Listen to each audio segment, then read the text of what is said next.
Good morning, and thank you everyone for coming. My name is Steve Swanson, and I'm a professor at the University of California in San Diego. And this is our information session about getting a PhD in computer science. So I'm going to talk for a little bit about what the plan is for today, and then we'll hear from some panelists to answer some of your questions. So what's this all about? So our focus today is to get you answers to questions you have about getting a PhD in computer science. And the goal here is to help you make an informed decision about whether you should get a PhD. We started these sessions because it's actually pretty hard to find reliable information online about getting a PhD in CS. And there's a variety of reasons why it's hard to find. Some of the information is not specific enough, so it applies to getting a PhD in general, or it kind of conflates the process and requirements of getting a master's degree and getting a PhD, even though they're quite different.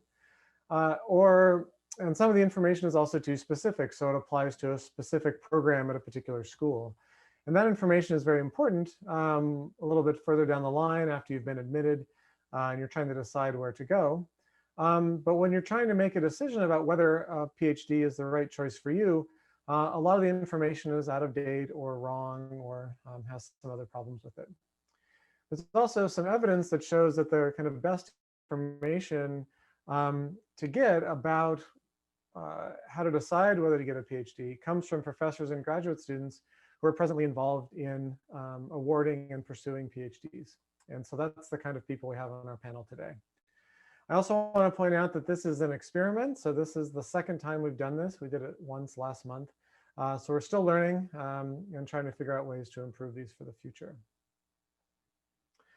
So how's this going to work? Altogether, people who registered for the information session submitted about 600 questions, ranging all over the map about different parts of getting a PhD.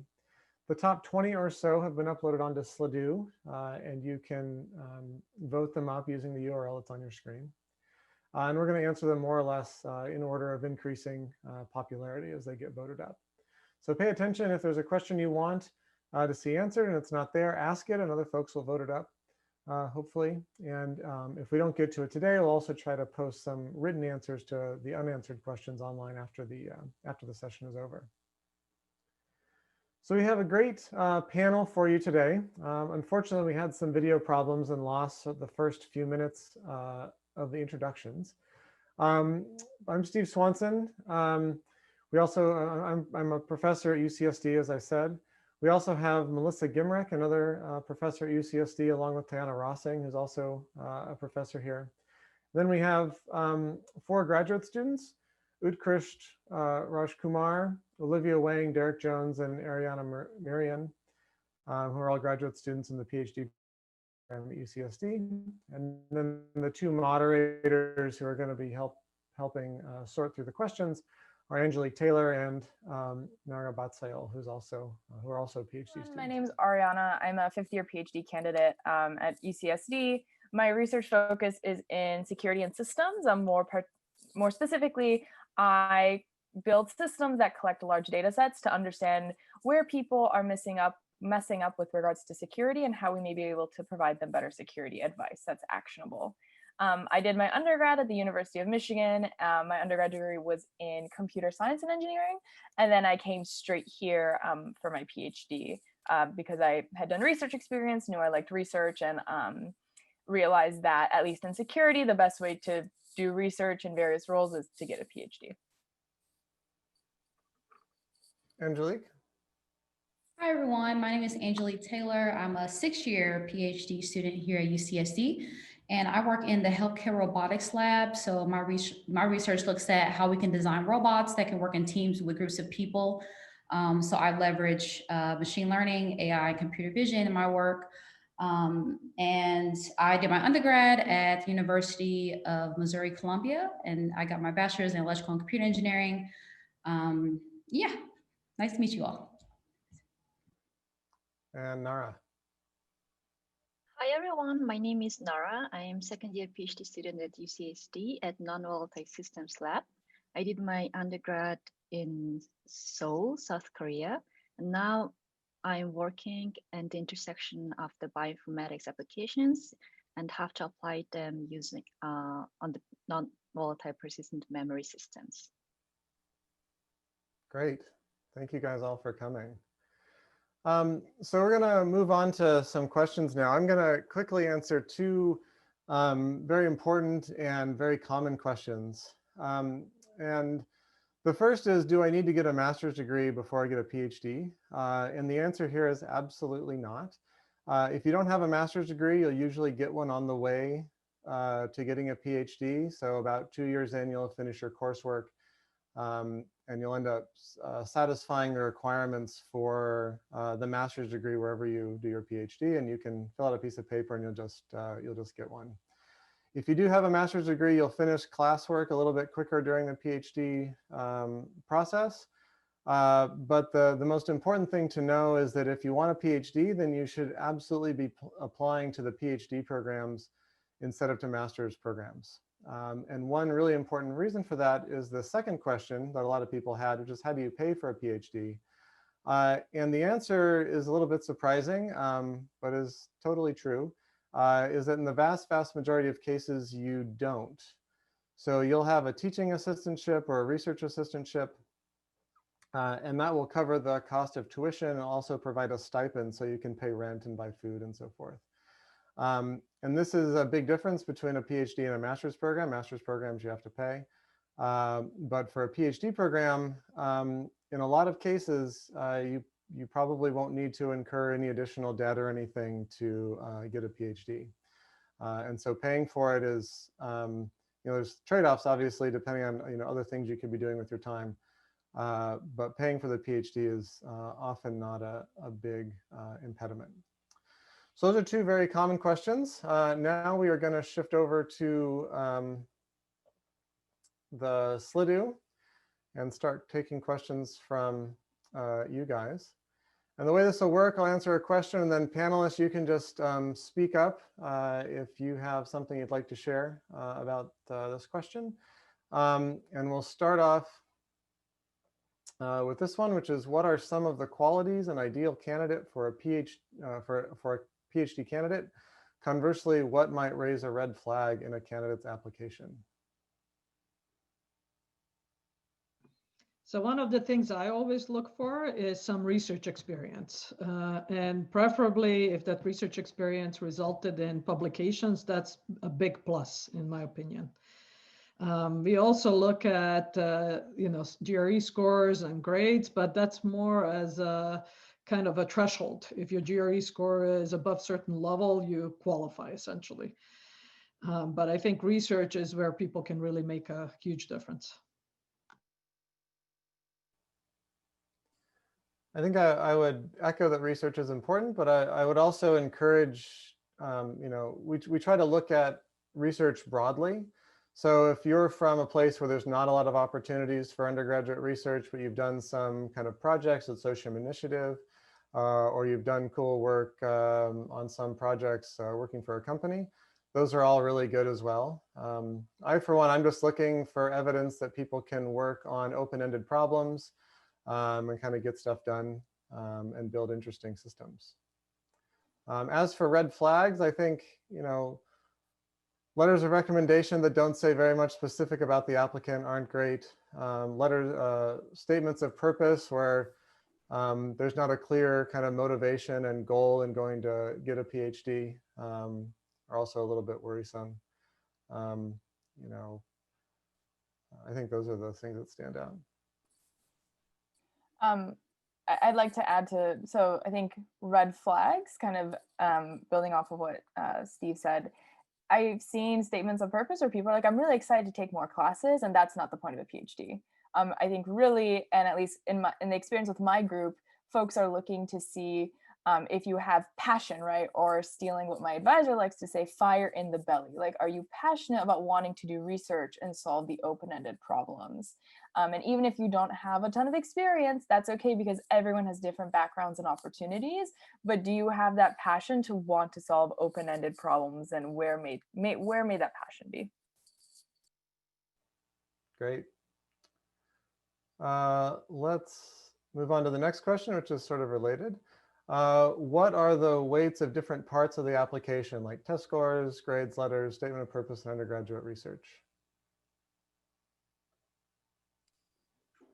Maybe I'll chime in. I guess for me, I really care about the letters a lot. And this kind of goes along with, I think, research being one of the important things, is that it's really important to hear from somebody that you've worked on some sort of project with and how it was to work with you. And that kind of can help get across this idea of, are you passionate about working on the types of projects and things that you'd be working on as a PhD student. So sometimes even if somebody has, I don't know, poor test scores or poor grades here and there, they could have really amazing letters from an advisor or someone that worked with them, and that could change my mind about an application. Absolutely. I would kind of second that. I think I also look pretty carefully at a resume or a CV, which is not listed here, primarily because that can show me the types of jobs that an individual has had and the types of projects that they've done. And then I can correlate that with anything that's said or not said in a letter, or said or not said in a statement of purpose. So it gives me a little bit more of a window on what this individual is interested in and what is likely to be driving them to PhD.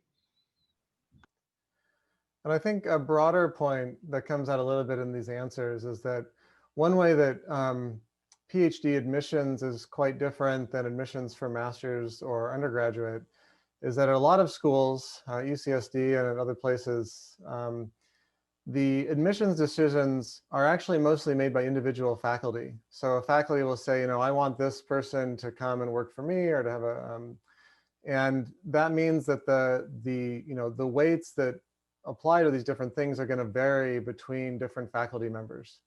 And so there's not like a universal answer, even within a single school, about which of these things is most important. So, that means that it's, helpful if any of them are good. And it also means that if one of those is kind of weaker in your application, it may not, disqualify you from getting admitted. I think I would add to that usually the admission decisions have at least two tiers. One tier is whether you become admissible, which is decided by a group of faculty. So there's a committee that goes through these applications. And once you kind of pass this initial bar, then there's the second level where individual faculty will be looking at the applications and making decisions whether to admit a particular person to their group. All right, next question. Should I still apply if I don't have any research experience? Yes, I think. Yes, I think we would all agree. So I did say that I like people with research experience, but I've also hired plenty of people who don't have research experience for various reasons.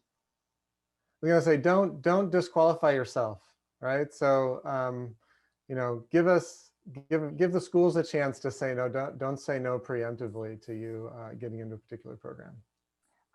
Just to give an example, I know people who didn't have undergraduate research experience, but they went and had a position with like a security consulting firm, and they did really cool work, and it was obviously open-ended and applicable, and that was another way to show your interest in open-ended problems. It doesn't have to just be research. All right, next question. What is a typical day like for a PhD student? So maybe we could hear from each of the students on this. I'll start off. So I guess for a PhD student, it depends heavily on how often you interact with your advisor. I know that some advisors are more hands-on. You have meetings every other day or maybe even once a week. And then I know advisors are more hands-off when they meet only once every 2 weeks.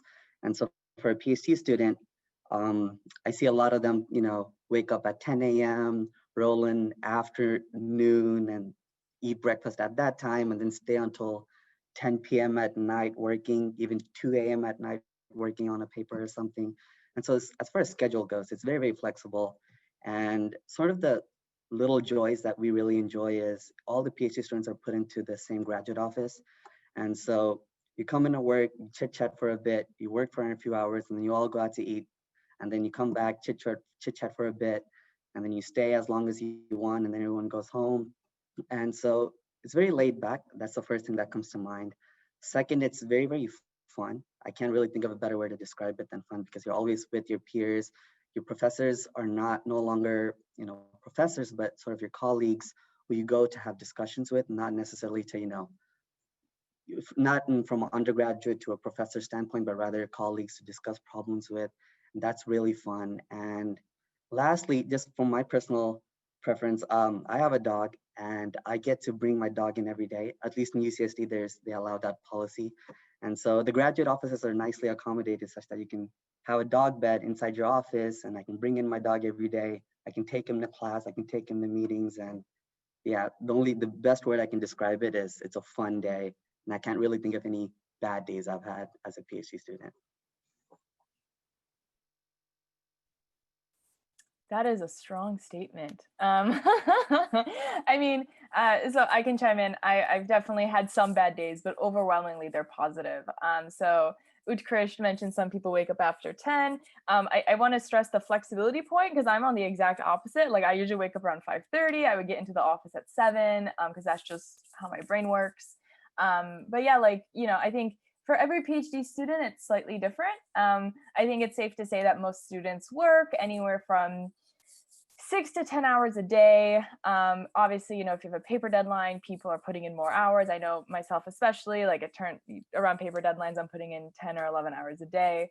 But yeah, I think what's important to note is just because you're a PhD student doesn't mean you can't have a life. You can still take breaks. As Utkrish said, getting lunch with your colleagues is a really great way to add some richness to your PhD experience. On the weekends, going to do stuff. The flexible work schedule means that, at least for me, sometimes I would take off in the middle of a day because maybe there's an event downtown that I really wanted to go to, and that I'd make up for it on the weekend. And so the flexibility is actually really nice. But yeah, I think, there's a lot of research involved, but the great thing about UCSD is there's also a great community, and you get to interact with a lot of folks who are smart and fun and humble. And so I'd like to echo that. It is a lot of fun. You get a lot of freedom and flexibility, and you're solving cool problems. And yeah, there are bad days, like when you get a paper rejected, but those are overshadowed by the overwhelmingly good days. I can maybe speak to the current situation with coronavirus, because I'm a UCSD student, but I'm not in San Diego at the moment. So my day is a little bit different. But a big reason why I did want to get into research anyway, and specifically PhD, was the flexibility. So I'm definitely more of a late riser. So I am more the type that likes to get up around 9:30 or 10, and then I can make my breakfast and my coffee, and then I can go through my emails and see if there's a cool paper or something that comes out.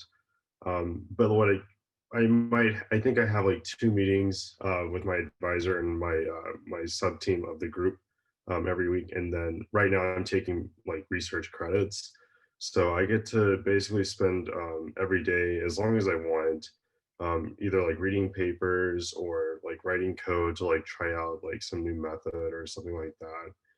And that's just what I love about the PhD is I can just engross myself in a topic for as long as I choose. No one's there telling me exactly how long that's going to take. It's completely up to me, and it's completely up to me selecting what I want to learn next. But to more of the social aspects, I could speak more to my master's program, and maybe more generally what it's in grad school is, yeah, it's a lot of fun. You make a lot of friends because people around you are also passionate about learning and also passionate about solving cool problems, and getting to go to lunch with them, or maybe going to a show or something with them, and developing relationships. I still have I still talk to friends from my master's program almost every single day. We share machine learning memes, or we support each other. Like if someone's like submitting a paper and like it got rejected or accepted, like I have very, very deep relationships because of this experience. So I think it's really cool for that reason as well. That's my rant. I guess I can add, I guess since I'm a first year, I just started in like September, so I have the unique experience of only remote grad school. I guess the main thing is, I guess I haven't really gotten to experience the social aspects so much in terms of in person, but it still has been really great. I've been able to meet a lot of people in the department.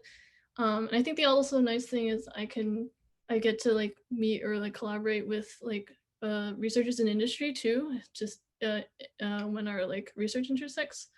So I think that's like a big part of like being able to meet all these different kinds of people and get all these kinds of different perspectives. I think especially too, part of my decision to come sort of to like a big public school. Whereas like U Chicago was more liberal arty, it was a little bit smaller. I like to have that new perspective. So it's nice to sort of, I guess in my typical day, be able to interact with all these different kinds of people. And I guess since I'm just starting, I do still have to take classes. So a big part of my days still involved doing homework and stuff. And it's just a matter of like balancing my research meetings, and then also classes and homework. So that's sort of, I guess, how you start off. Oh, and I want to add something really quick, and this might be a critical point. With regards to stress management and all, it's a little different as a grad student, because if a PhD student's having a bad week or you're overstressed and you just need 10 days to yourself, or you're dealing with a family problem, you can very easily go to your professor and say, well, professor, I need 10 days to myself. I'm overstressed. I'm going through something, whatnot. And almost always a professor will just say, sure, you can take that 10 days off. And this could be in the middle of the quarter, right? And so having that freedom is also something that I really value. And it's a great relationship to have with your advisor, which I think is much harder to do as an undergrad student. You can't just take 10 days off during a quarter. And very quickly, as another second point, PhD students also get to travel a ton. So not from a day perspective, from like a year perspective or quarter perspective, every year we travel for conferences or various other things that happen, and symposiums, whatnot. And so out of the year, about 1 or 2 weeks of that is sort of paid vacation time, where you're going to a different place and you're spending time there, meeting other people from around the world and around the US, other researchers. And so yeah, you also get that perk, which is all paid for as a PhD student. All right, that's, do you have something else to add, Derek? Yeah, I was just gonna chime in and say, like, a lot of us work hard, and I think I mentioned like, oh, you can also like, go do adventures on the weekends and take time off. But I just like to advocate that a PhD program is not an excuse not to take care of yourself. Like, all of us are human, and one of the most valuable lessons that I learned from between undergrad and grad school is like how to make meals for myself, and that exercising most days is actually really important and improves my mood. And so I think like, a lot of us work really hard, but you should also take care of yourselves, because humans are ridiculously fragile. So no matter where you go, please take care of yourself. Yeah, I kind of agree with that because okay, not kind of, like very much so, because like in undergrad, I think I was just going like every waking moment, just like studying something or like going to get like quick fast food.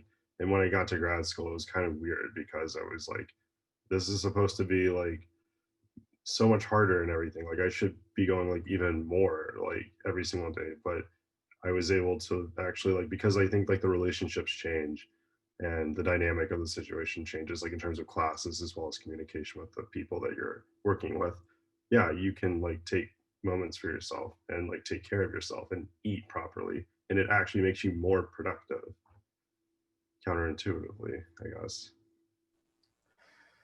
All right, thank you guys for all that. That's fantastic. So next question.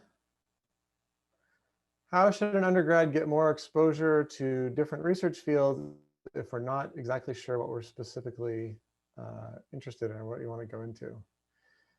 So this is an interesting problem, because a lot of what you study in undergrad and even a master's as part of a master's degree doesn't necessarily correspond to what people are doing research on. So there's no class, for instance, in the area that I do most of my research in. So if you don't know what you're quite interested in, what I would recommend is, you know, applying to a school that does a lot of different things. So a larger school where there's professors that work in all different kinds of areas. Take lots of classes. Some schools have a kind of a rotation program where you can work for a different professor for a couple, like one semester each or one quarter each. And just kind of shop around and find what really makes you excited. And then as an undergrad, you know, going and talking to professors during office hours about what their research is and what they're actually doing day to day, as opposed to what they're teaching, is also a good way to do that. I would say you can also attend, sometimes universities will have seminars on different research topics. So attending some of those and just seeing, you know, what's going on. The other thing that I've found has worked really well, at least in my group, is having undergraduates talk to master's and PhD students and ask them about their research. So if a student is already working on research, that's pretty easy. If you're just taking a class, you can talk to a TA who is likely a graduate student and ask them, you know, what kind of topic they're working on. Yeah, I'd like to just add to maybe even talking to, if you have friends who are doing research who are also undergrads. That's sort of how actually I got into it in college. Was I had friends doing research with different professors and sort of asking them what their experience was like, how they got into it, and learning more about the different kinds of research they were doing sort of as an undergrad was very helpful to me. For me, it was a senior level course in my undergraduate program in computer science and artificial intelligence. And it was geared towards like write-ups and things like that, and more like open-ended discussion and projects. So that's like, I think I went in for like a meeting for like a midterm report, and my professor was asking me like what my research kind of like plans were. And I was like, I have none, basically. Like I didn't plan to go. So like taking courses, I think, was like the way that I was able to do that. But like, yeah, so like there's like, I don't know, like projects you have to do or something like that. Maybe look out for that kind of stuff.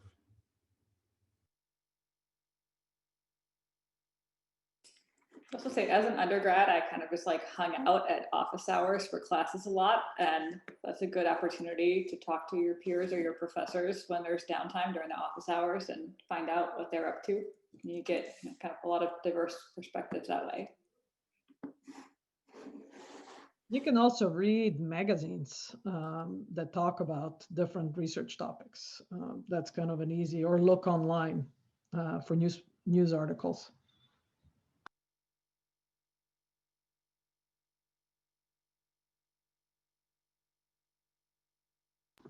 So that question on job opportunities keeps disappearing, Steve. And it's a good one. You need to unmute. What job opportunities does a PhD open or close? So I would like to address that one, because I actually worked in industry for 10 years and had the opportunity to hire people at various levels. So my first job was a chip designer in typical Silicon Valley company that's now part of Intel. And I'll tell you that best opportunities for just standard development job in industry were for people with master's degree. PhD degree did not exclude you from those jobs. It was just a little more unusual to find PhDs in those levels. Bachelor's degree is good, but I think the best kind of trade-off was for industry jobs was getting a master's degree, because you got more opportunities, better pay, and kind of better opportunities to advance within a company. When I got to HP Labs, the ratio of PhDs to masters and bachelors changed dramatically. So if you're going into industrial research lab, I would say at least 30 to 40% of the people have a PhD. So if you want to do industrial research, you definitely need a PhD. If you want to go teach at university level, you need a PhD. Also, where I found a lot of PhDs, which is kind of interesting, is people who start up companies in Silicon Valley, or people who run engineering organizations. So, high-level positions were often correlated with PhDs in engineering. PhD will not disqualify you from pretty much any job in engineering. You just might be slightly overqualified. This was actually one of my motivating factors for getting a PhD, because at the end of my undergrad, I wasn't sure if I really wanted to be a professor. And I was like, oh, what if I just go into industry and work as a security researcher? Because the research was the part I was interested in. And I talked to many companies and, showed them my CV, showed them the publications I had, said I could get letters of rec from known security people in the field. And the answer I got was, maybe, but it would be much easier to get into security research if you have a PhD or even a master's, but really a PhD, because a lot of people who are on those teams have PhDs. So my experience is that PhDs opens a lot of doors, regardless of where you end up. I kind of want to add some numbers to a lot of this. So something that I get asked, which is very similar, is if I just do a bachelor's and spend 6 years in the industry, maybe that experience will be equivalent to doing a PhD. And that's a very common question. And that's actually not the case when you actually enter the industry. You could spend 6 years in a software engineering role, and at the end of the day, it'll still be much harder to transition into an applied scientist or a research scientist role, which is typically the type of positions that PhD students get.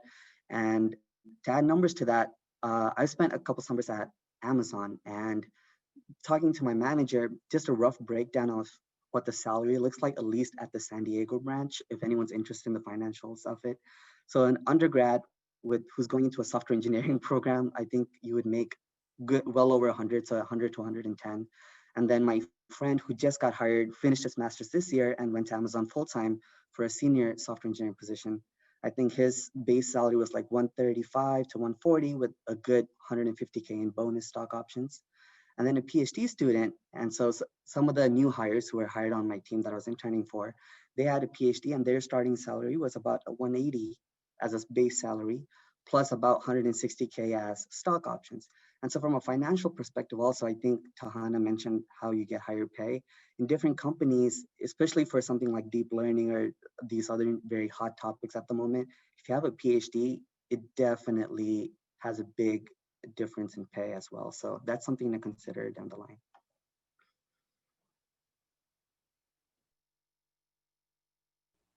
Great. Next up, how do you find a topic and an advisor?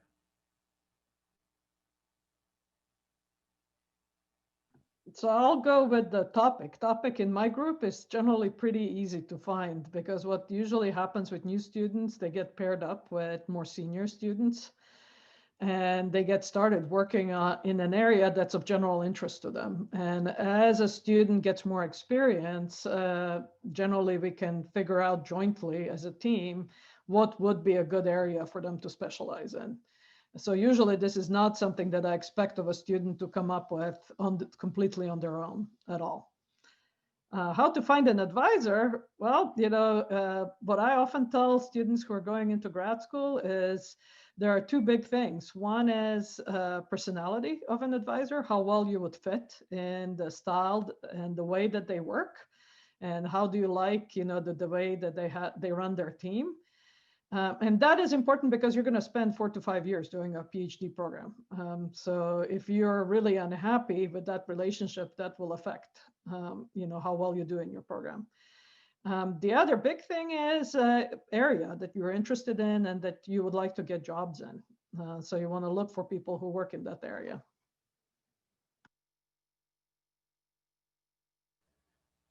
I think there's, as far as finding a topic, I interpret this question about finding a topic for your thesis, and students have a lot of anxiety about how they're going to find the topic for the thesis. And it's really a very kind of organic process. You come and, like Tana said, you get put on a project and you work on the project, and eventually there's a paper and you'll be on the paper, and then eventually you'll work on another paper and you'll be in a more of a leadership role in that paper. And eventually after a while, after 4 or 5 years, you've written several papers probably on a set of related topics, and then you sort of stitch that together into a thesis. And that's how you end up with a quote unquote thesis topic, is just sort of the work that you do. And so it always works out, even though it can be seem a little bit amorphous. And then I would just second everything Tiana said about finding a good personal fit with your advisor.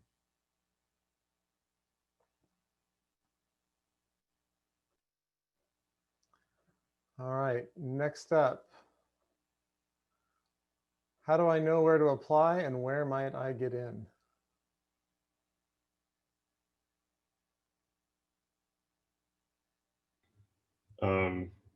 What I did was I made a spreadsheet of all the programs that remotely interested me as I went through all the faculty lists. So it took a lot of time to like get a general sense of like what each department like had to offer, I guess, in terms of like advisors for me to potentially work with.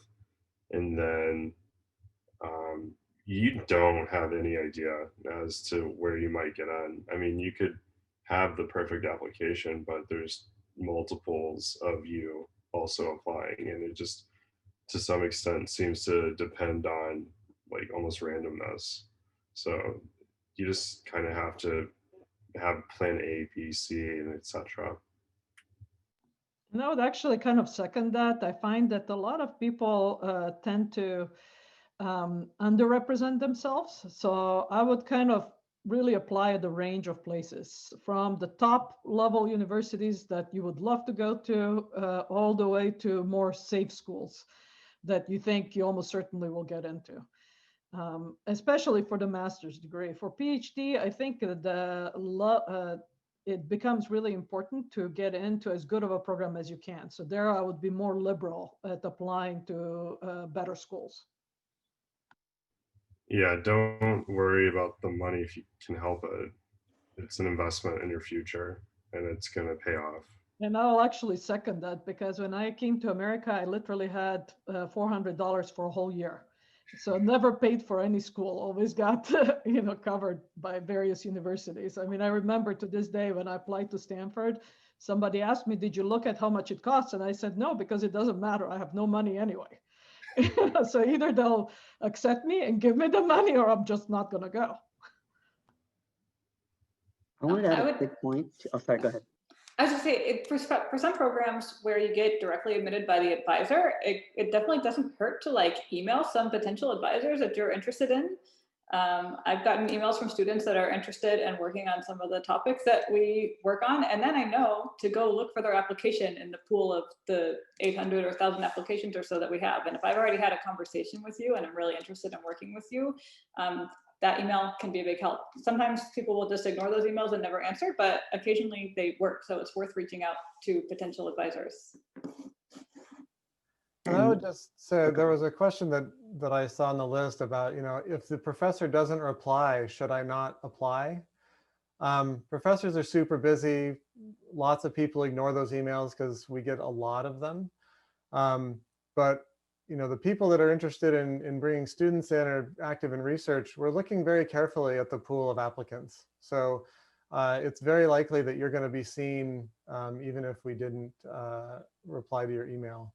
And also, I'd just like to reiterate what I said earlier about how usually individual faculty admit you into the program. And that means that there's a lot of variation in how your file will be evaluated at different places. And there's some randomness. And if the perfect advisor for you is not taking students that year, then you're not going to get into that school probably. That doesn't say anything about you. It's just kind of the way things were that year. So all that argues for applying as broadly as possible. And I think it argues for making a connection if you can. So one of the ways, and this is not always possible, but what I did to get into Stanford is I took some remote classes from there from faculty that I was potentially interested in working with. And then because I lived in Bay Area, I went to visit them during the office hours. and initiated discussion about research. So I kind of try to engineer a situation in which odds are going to be very high. Now that obviously is not always possible. It wasn't possible when I was doing my master's at U of A because I was far away.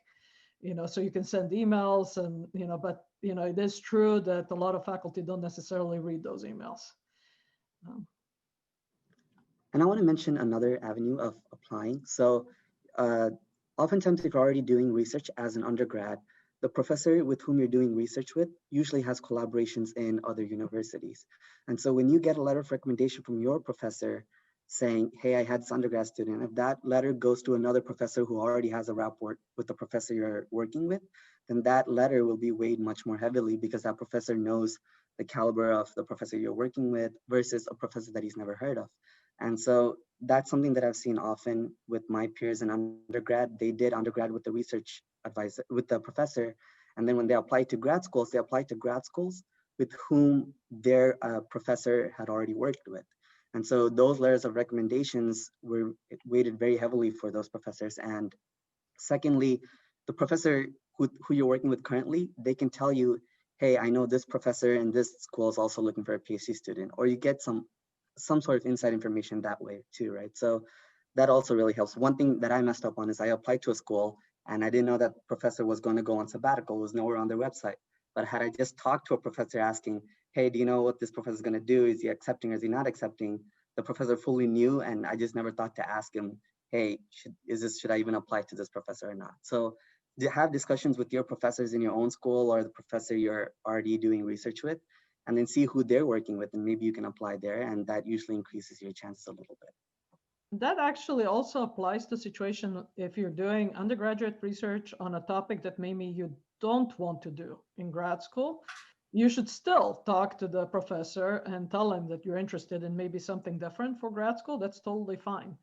And they can still help you. I've done that many times for various students that I've had. I think being able to show that you have some research experience is good, but it doesn't have to be in exactly the same area.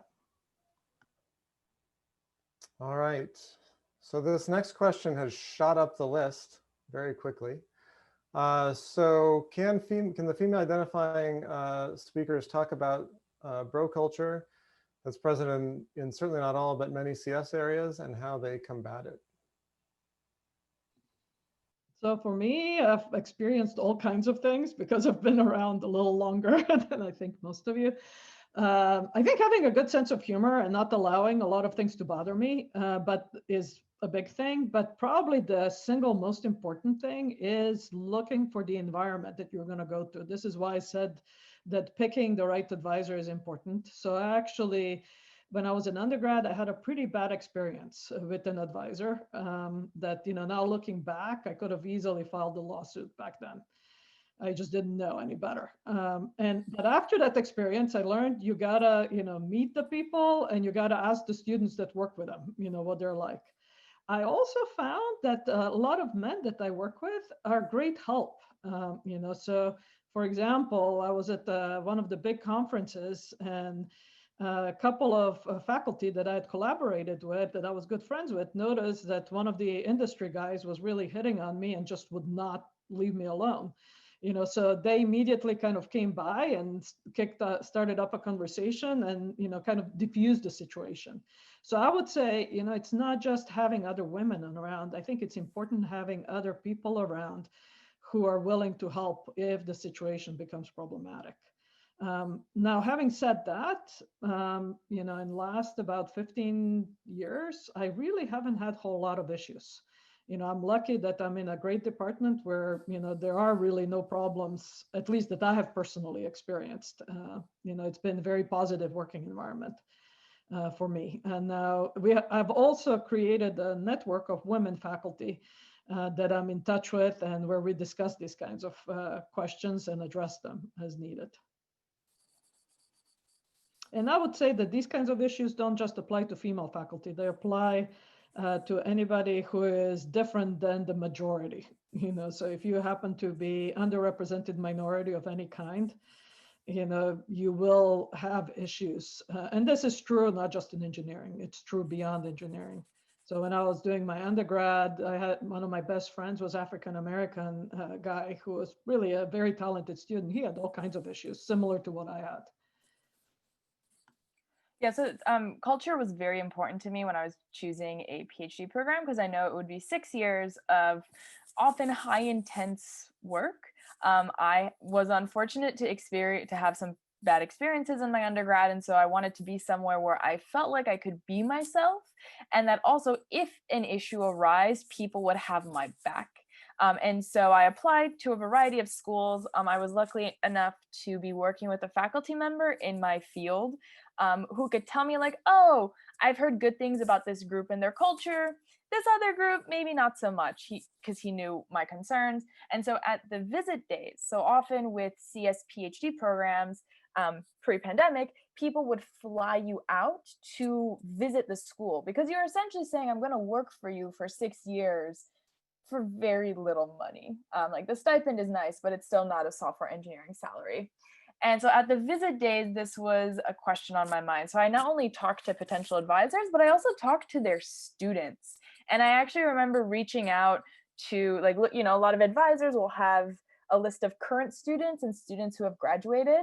And I actually remember reaching out to some of the women students who had graduated, being like, oh, what was your experience with this advisor? And asking about, you know, if an issue arises, like, what would you do? Talking to the grad students in the group.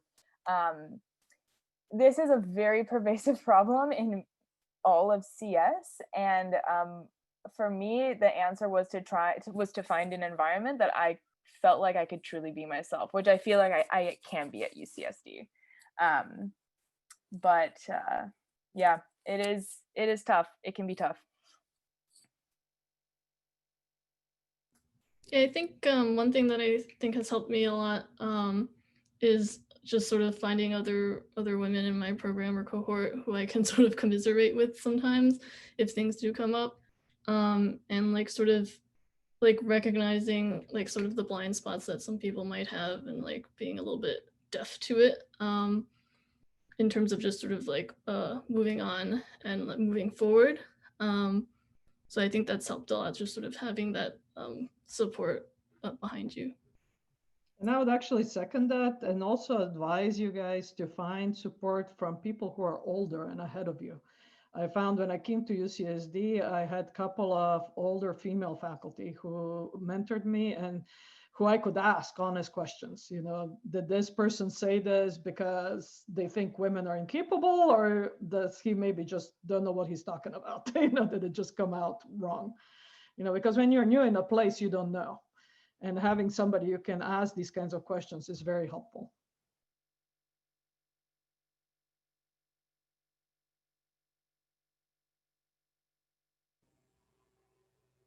All right. So I think we have time for probably one more question. So please describe someone who should or should not pursue a CS PhD. Assume that they both did well in a CS undergrad program. I mean, if you don't like research and open-ended problems, you should not apply to a PhD program. Agreed. Kind of, I think if you just want to go be a software engineer and you know that's what you want to do, you're going to make a lot more money in those 6 years with a job than doing a PhD, especially if you know you don't like to do research. And I would say, like, if you think of like the grad school as just purely being a job, when it's like more of like, it's much more of an experience about like personal growth and like intellectualism. So like, I don't know, like if you can't imagine yourself being up till like 2 o'clock in the morning sometimes, like for a week straight, after getting a paper rejected, trying to like solve a problem and, you know, handle that, then yeah, I don't know. I don't know if it's for you. It's pretty tough sometimes. And I another would thing, say that oh, sorry. staying up late is also common to industry jobs. So when we were taping out the chip, everybody was up day and night pretty much until the chip went out. I think you know, there are some people that I've worked with as undergrad and even in master's degree who discovered that engineering just by itself is not what they're really in love with. And many of those people ended up getting master's degrees in business. Some of them went to law school. So combining engineering undergrad with other graduate degrees is also a great path if your interests are slightly different.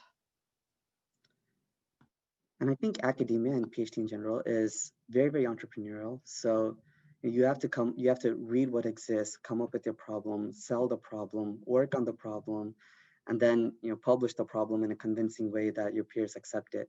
And so if you're not into identifying your own problem and setting your own schedule to be motivated, trying to solve the problem to your peers and working on a problem without knowing there's a solution and doing that whole pipeline of basically entire startup, right? Then a PhD might not be the best fit. If you're just looking to get the work from someone else and doing it and crunching it out, it's a very different environment from a PhD where you're searching for the problem and you're doing everything. And in fact, as you become a professor, not only do you have to search for a problem, you also, before you even start to work on the problem, you have to write grants. And so it's a whole process, which I think is very different from just becoming a software engineer. And so if you're into the entrepreneurial mindset, then CS PhD might also be a nice fit for you. But I also want to point out, like, Utkarsh just said a lot of steps, which are all true and correct. And if you don't know how to do those, that's okay. Like, the point of a PhD is to teach you to get through that pipeline of doing research and publishing it successfully. Right. I lost my other thought. No. If you just want to do a PhD because you want to be called doctor, I don't know if that will push you through the low moments that happen in the PhD, because there are some low moments where you like pour your heart and time and energy into this paper and it gets rejected, and it can be really devastating.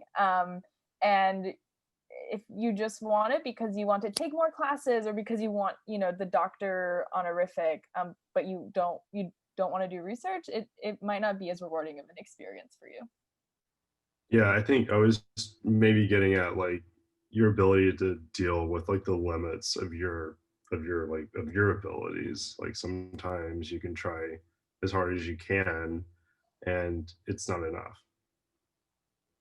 So you have to like be able to like take the criticism and then like adjust yourself and move on from those moments. All right. Thank you all. We are just about out of time. As I said, this is an experiment. So we're going to do this again, probably in the spring, probably on maybe some different topics or a little bit more focused. But to help us make this as good as possible, we would deeply appreciate it if you would fill out this quick survey we have to provide some feedback about the information session. Another thing that as sort of a thank you for showing up, the CSE department is going to waive the application fee for anyone who's registered for this that applies to UCSD. So we're still figuring out how exactly to do this, but I know the deadline is very soon. So there's going to be an email probably by Monday that'll explain how to take advantage of that. I should also say there's a bunch of questions that we didn't get to. So what we'll do with those is I'll take those and we'll kindly request some of our panelists to answer them in writing, and I'll put them up on the same webpage where all the links to this event are. And then I'll send out an email about that. And then there's also, you can find the YouTube video of the last of November's information session is also online. And so you can go and hear answers from other panelists about other questions. So with that, thank you everyone for coming. Thank you very much to all of our panelists for coming and sharing their experiences. And the best of luck in anything that you end up doing, but especially if you end up trying to get a PhD in CS.